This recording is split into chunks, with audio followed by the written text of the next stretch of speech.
I am Clark Lawrence William Salazar. And I'm Chan Mendel Villa po.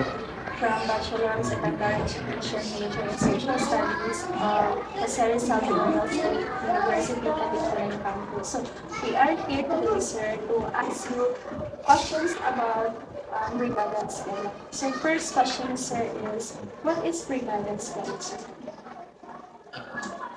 Since I forgot the link with me about that Brigada Eskwela, but Brigada Eskwela is preparation for the opening of classes, no? So we know that every opening classes there is a Brigada Eskwela. Since I forgot the year exactly, then this coming opening by this year 2024, so maybe the opening of the Brigada Eskwela is by fourth week of July, no? So our school we're preparing for that activity, so that when the classes opening is started, the pupils will listen to video. The school is ready. So since you forgot about the exact date of the implementation of Brigada, so what do you think when was it implemented, sir? But When it was implemented, the Brigada Eskwela?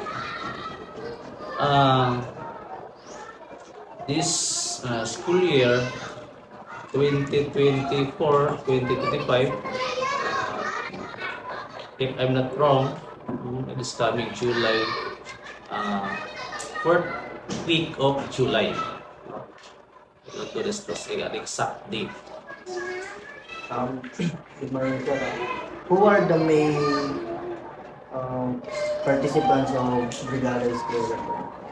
Well, the participants of the said activity is the parents,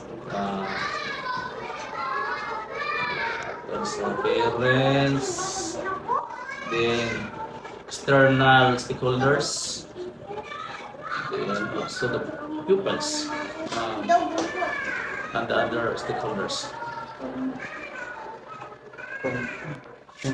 What challenges have you encountered in organized Brigada Eskwela and how you address them? So during that activity, we encourage all parents, especially the state officials, to participate of the said activity, so that we will prepare all the sample, their chairs, tables, no? So if that said materials need to repair, we will do it so that during the classes everything is ready.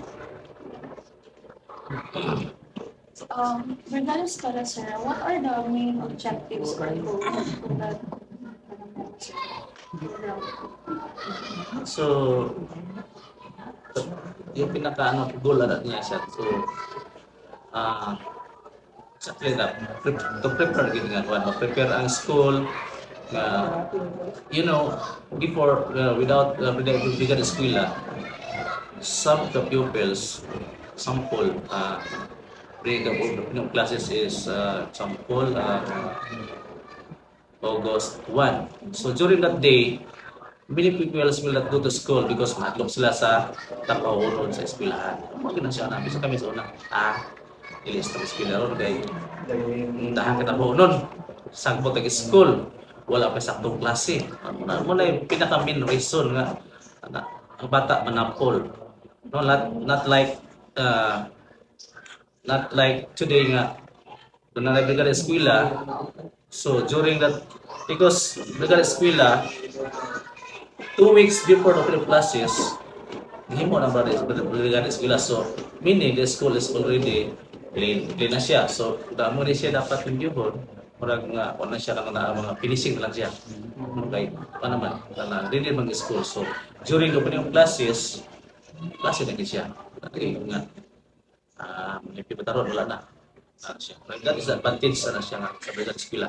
So, Brigada Eskwela, sir, is really important. Yes. So, that's what the answer to your questions. No more question?